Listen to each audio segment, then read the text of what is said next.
ಎಲ್ರಿಗೂ ನಮಸ್ಕಾರ. ಇದು ಟೀಚ್ ಟಾಕ್ಸ್ ಯೂಟ್ಯೂಬ್ ಚಾನಲ್. ಇವತ್ತಿನ ತರಗತಿಯಲ್ಲಿ LBA ಪಾಠ ಆಧಾರಿತ ಮೌಲ್ಯಾಂಕನದಲ್ಲಿ ಮುಂದಿನ ಉತ್ತರಗಳನ್ನು ಬಿಡಿಸೋಣ. 31ನೇ ಪ್ರಶ್ನೆ. ಅಂಗಡಿ ಮಾಲೀಕನು ಪ್ರತಿ ಜಾಮೆಟ್ರಿ ಬಾಕ್ಸ್ ಮಾರಾಟದಿಂದ ₹5 ಲಾಭ ಪಡೆಯುತ್ತಾನೆ ಹಾಗೂ ಹಳೆಯ ಪುಸ್ತಕವನ್ನು ಮಾರುವುದರಿಂದ ₹1 ನಷ್ಟ ಅನುಭವಿಸುತ್ತಾನೆ. ನಿರ್ದಿಷ್ಟ ತಿಂಗಳಲ್ಲಿ ₹185 ಲಾಭ ಮತ್ತು 75 ಪುಸ್ತಕಗಳನ್ನು ಮಾರಿದರೆ ಒಟ್ಟು ಮಾರಿದ ಜಾಮೆಟ್ರಿ ಬಾಕ್ಸ್ ಎಷ್ಟು ಅಂತ ಪ್ರಶ್ನೆ ಕೇಳ್ತಾ ಇದ್ದಾರೆ. ಅಂಗಡಿ ಮಾಲೀಕನಿಗೆ ಲಾಭ ಆಗಿದೆಯಾ ಅಥವಾ ನಷ್ಟ ಆಗಿದೆಯಾ ಅಂತ ತಿಳ್ಕೊಳ್ಳೋಕ್ಕೆ ಮೊದಲು ನಮಗೆ ಅವ್ರ ಹತ್ರ ಎಷ್ಟು ದುಡ್ಡು ಉಳ್ಕೊಂಡಿದೆ ಅಂತ ಗೊತ್ತಾಗಬೇಕಾಗತ್ತೆ. ಹಾಗಾಗಿ ₹185 ಲಾಭ ಅಂತ ಅವರೇ ಕೊಟ್ಟಿದ್ದಾರೆ. ನಷ್ಟ ಎಷ್ಟು? ನಷ್ಟ 75 ಪುಸ್ತಕಗಳನ್ನು ಮಾರಿ ನಷ್ಟ ಆಗಿದೆ ಅಂತ ಅವರೇ ಹೇಳ್ತಾ ಇದ್ದಾರೆ. ಒಂದು ಪುಸ್ತಕಕ್ಕೆ ಒಂದು ಪುಸ್ತಕ ₹1 ಅಂತಲೂ ಕೊಟ್ಟಿದ್ದಾರೆ. ಸೊ 75 ಪುಸ್ತಕಕ್ಕೆ ₹75 ಆಗುತ್ತೆ. 185ರಲ್ಲಿ 75 ಕಳೆದ್ರೆ ನಮಗೆ ₹110 ಬಂದಿದೆ. ಇದು ಅವರ ಲಾಭ. ₹110 ಬಂದಿದೆ. ಈ ₹110 ಅವ್ರಿಗೆ ಎಷ್ಟು ಜಾಮೆಟ್ರಿ ಬಾಕ್ಸ್ ಮಾರಿದ್ರೆ ಬಂತು? ಒಂದು ಜಾಮೆಟ್ರಿ ಬಾಕ್ಸ್ಗೆ ₹5 ಬಂದರೆ 110 ಜಾಮೆಟ್ರಿ ಬಾಕ್ಸ್ಗೆ ಎಷ್ಟಾಯಿತು ಅಂತ ಕಂಡುಹಿಡಿಯೋಕ್ಕೆ ನೋಡಿ, 110ನ್ನು 5ರಿಂದ ಭಾಗಿಸ್ಬೇಕು. 5 1 5, 5 2 10, 5 2 10, ಒಟ್ಟು 22 ಜಾಮೆಟ್ರಿ ಬಾಕ್ಸ್. 22 ಜಾಮೆಟ್ರಿ ಬಾಕ್ಸ್ ಮಾರಿರೋದಕ್ಕೆ ಅವ್ರಿಗೆ ₹110 ಲಾಭ ಬಂದಿದೆ. ಮುಂದಿನ ಪ್ರಶ್ನೆ. ಒಬ್ಬ ವಿದ್ಯಾರ್ಥಿ ಗಣಿತ ಪರೀಕ್ಷೆಯಲ್ಲಿ 40 ಪ್ರಶ್ನೆಗಳಲ್ಲಿ 25 ಸರಿ ಉತ್ತರ, 10 ತಪ್ಪು ಉತ್ತರ, ಹಾಗೆ 5 ಪ್ರಶ್ನೆಗೆ ಯಾವ ಉತ್ತರ ಬರೆದಿಲ್ಲ. ಸರಿ ಉತ್ತರಕ್ಕೆ 5 + 5, ತಪ್ಪು ಉತ್ತರಕ್ಕೆ -3 ಬರೆದ್ರೆ ಹಾಗಾದರೆ ಆ ವಿದ್ಯಾರ್ಥಿ ಪಡೆದ ಒಟ್ಟು ಅಂಕ ಎಷ್ಟು ಅಂತ ಕೇಳ್ತಾ ಇದ್ದಾರೆ. 25 ಪ್ರಶ್ನೆಯಲ್ಲಿ ಸರಿ ಉತ್ತರ 25 ಪ್ರಶ್ನೆ 25, ಒಂದು ಸರಿ ಉತ್ತರಕ್ಕೆ ಎಷ್ಟಾಯಿತು? 5. ಅಲ್ಲಿಗೆ 25 ಪ್ರಶ್ನೆಗೆ 5 ಅಂಕ ಸಿಗುತ್ತೆ. ಮತ್ತು ಪ್ಲಸ್ 10 ಪ್ರಶ್ನೆಗೆ ತಪ್ಪು ಉತ್ತರ ಆದರೆ -3 ಲೆಸ್ ಆಗುತ್ತೆ. ಈಗ ಒಟ್ಟು ಎಷ್ಟಾಗುತ್ತೆ? 25 5 ಎಷ್ಟಾಗುತ್ತೆ? 125 ಆಗುತ್ತೆ. ಪ್ಲಸ್ 10 3 ಎಷ್ಟಾಗುತ್ತೆ? -30 ಆಗುತ್ತೆ. 125ರಲ್ಲಿ 30ನ್ನು ನಾವು ಕಳೆದ್ರೆ ಎಷ್ಟು ಸಿಗುತ್ತೆ ನಮಗೆ? 95 ಸಿಗುತ್ತೆ. ಅವನಿಗೆ ಬಂದಿರೋ ಅಂಕಗಳು ಎಷ್ಟು? 95 ಅಂಕಗಳು. ಹಾಗೆ ಮುಂದಿನ ಪ್ರಶ್ನೆ. ಪೂರ್ಣಾಂಕಗಳ ಗುಣಾಕಾರದ ಗುಣಧರ್ಮಗಳಿಂದ ಆವೃತ್ತ, ಅನನ್ಯತಾಂಶ, 0 ಗುಣಾಕಾರ, ಪರಿವರ್ತನ ಹಾಗೂ ಸಹವರ್ತನ ಗುಣಗಳಿಗೆ ಉದಾಹರಣೆ ಸಹಿತ ವಿವರಿಸಿ ಅಂತ ಪ್ರಶ್ನೆ ಕೇಳ್ತೀವಿ. ಗುಣಾಕಾರದಲ್ಲಿ ಇದು ಆವೃತ್ತ ಗುಣ. A × B = C. ಅಂದರೆ A ಮತ್ತು B ಎರಡು ಪೂರ್ಣಾಂಕಗಳಾಗಿದ್ದರೆ ಅದರ ಗುಣಲಬ್ಧ ಕೂಡ ಪೂರ್ಣಾಂಕವೇ ಆಗಿರುತ್ತೆ. ಇಲ್ಲಿ ಉದಾಹರಣೆ ನಾನು A ಅಂದರೆ 2, B ಅಂದರೆ 3 ಅಂತ ತಗೊಂಡಿದ್ದೀನಿ. 2 3 6 ಆಗುತ್ತೆ. ಇನ್ನು ಪರಿವರ್ತನ ಏನು ಹೇಳುತ್ತೆ? A × B = B × A ಅಂತ ಹೇಳುತ್ತೆ. ಏನು ನಾನು 2 ಅಂತ ತಗೊಂಡು Bನ 3 ಅಂತ ತಗೊಂಡು 2 3ಲೇನೋ ಗುಣಿಸಿದ್ರೇನು ನಮ್ಗೆ 6 ಬರುತ್ತೆ. 3 2ಲೇ ಗುಣಿಸಿದ್ರೂ ನಮಗೆ 6 ಬರುತ್ತೆ. ಇದು ಗುಣಾಕಾರದಲ್ಲಿ ಪರಿವರ್ತನೆ ಗುಣ. ಸಹವರ್ತನ ಗುಣ A × B × C = A × B × C. ಇದು ಗ್ರೂಪಿಂಗ್ ಮಾಡೋದ್ರ ಮೇಲೆ ಹೋಗುತ್ತೆ. ಮೊದಲು A ಮತ್ತು Bನ ಗ್ರೂಪ್ ಮಾಡಿ ಆಮೇಲೆ B ಮತ್ತು Cನ ಗ್ರೂಪ್ ಮಾಡಬೇಕು.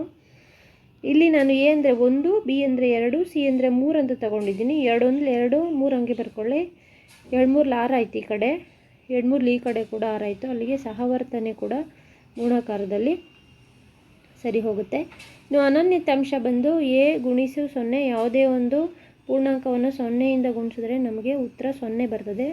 ಹಾಗೆ ನೀವು ಯಾವುದೇ ಪೂರ್ಣಾಂಕನ ತಗೊಳ್ಳಿ, ಅದನ್ನು 0ಇಂದ ಗುಣಿಸಿದ್ರೆ ನಮಗೆ ಉತ್ತರ 0ನೇ ಬರ್ತದೆ. ಇದು ಅನನ್ಯತಾಂಶ. ಗುಣಾಕಾರದಲ್ಲಿ ಅನನ್ಯತಾಂಶವನ್ನು ಹೇಳುತ್ತೆ.